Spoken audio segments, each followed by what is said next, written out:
You have two sets of muscles for breathing, but only one of them is supposed to be used when you are resting, which is most of the time.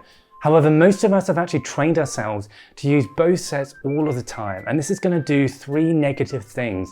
It's going to increase your stress levels, it's going to increase the tension around your neck and your shoulders, and it's also going to contribute to destabilizing your low back, which is going to make you more vulnerable to low back issues in the future. So in this video, I'm going to show you how you can very easily test this and how you can instantly and very easily correct this.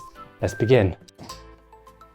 Hello, my name is Dr. Stephen Hume. I'm a chiropractor based in Reading, and I'm passionate about helping people to optimize their health and living pain-free. And in this video, I'm going to talk about breathing because this is something we do all day, every day. And yet if you're not doing it correctly, you can actually cause yourself some problems that you're not going to know about. Now you have two sets of muscles. The first set consists mainly of your diaphragm, and your diaphragm sits underneath your rib cage. As it contracts, it goes from its original dome shape and it then flattens. As it flattens, it's going to pull down your chest cavity and it's going to increase the space within your lungs.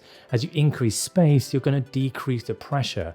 This decrease in pressure is therefore going to want to equalize, and so it draws the air from the outside and brings it into your lungs. And this is what gives you your oxygen. This is how you get your oxygen.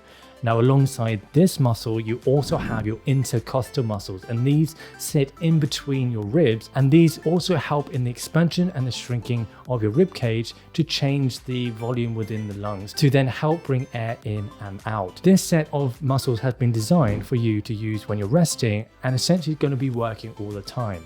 This is the set that is going to be used when your parasympathetic system is in action. This is the rest or digest system. Now the other set of muscles, the second set, consists of muscles that are a little bit higher up in your body, and they're going to consist of your scalenes, your SCM, your upper traps, and your pectoral muscles. And these muscles are designed to help aid the first set of muscles when you need more oxygen in your body. For example, if you're going to go for a run or do any sports, if you have to run away from danger, suddenly your body and mainly your muscles are going to need more oxygen. And so your body recruits the second set to help aid itself. And so it's going to help increase the breathing rate and get more oxygen in your body. The problem is that a lot of us have actually trained ourselves to use both of these sets at the same time. And the reason why this is problematic is because this second set isn't designed to be used all the time. And whenever a muscle gets used too much, more than it's designed to be used, it starts to get fatigued and it goes into anaerobic respiration.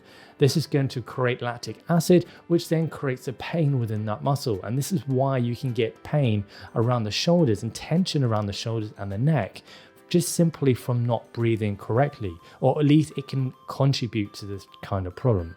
The other issue is that when you get yourself in this situation, sometimes you end up using the second set of muscles more than the first, and so the first set end up slacking behind.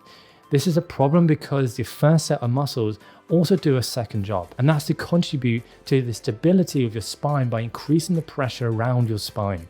So if you're not getting proper activation in your diaphragm, you're not going to get proper stability into your spine. You're not going to get proper function, the maximum function that you possibly can get, and so it can contribute to problems in your spine. So therefore, we want to ensure that we're breathing correctly. The good news is there's a very easy way to first test this, and secondly, correct this. And that's what I'm going to go through now. So the first thing I suggest doing is to lie on your back. This is going to help us to see how we're breathing. You're going to place one hand on your stomach and one hand on your chest.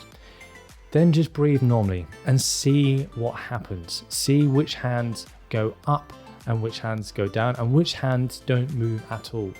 What should be happening is that this hand that's on your stomach should be moving up and down. It should be moving up as you're breathing and then down as you're breathing out. Your hand on your chest shouldn't be moving at all, because in this state, you're actually resting. And if your top hand is moving, it means that you're using your second set of muscles that we don't want to be using too much when we are resting. So if both hands are moving, or even worse, just the hand on your chest, then this is how you can correct it. Imagine there's a balloon in your stomach, and as you breathe in, you're going to imagine that you're blowing that balloon up. You're going to imagine you pushing air into that balloon. When you do that, you should see your hand rise. And as you do that, it means that you don't need to use the second set of muscles as much, which should mean that you can get to a point where your hand on your chest isn't moving at all. And this is what you want to practice. Lie here several times a day, do it for 2 minutes and just relax and be in that state and practice breathing in that state, in that way where you're using your diaphragm, where you're seeing your stomach raise up and down. After a few weeks to a few months, you should be able to get to yourself to a position where you're doing this all the time. And you should see a lot of difference, particularly if you have been using your second set of muscles quite a lot. You're going to see a difference in the tension within your neck and shoulders, as well as possibly even any spinal issues and your stress level. So give it a go and see how you do. I hope this has been useful, and do put in the comments how you get on. Please don't forget to subscribe to see new videos like this one twice a week. Take care and bye-bye.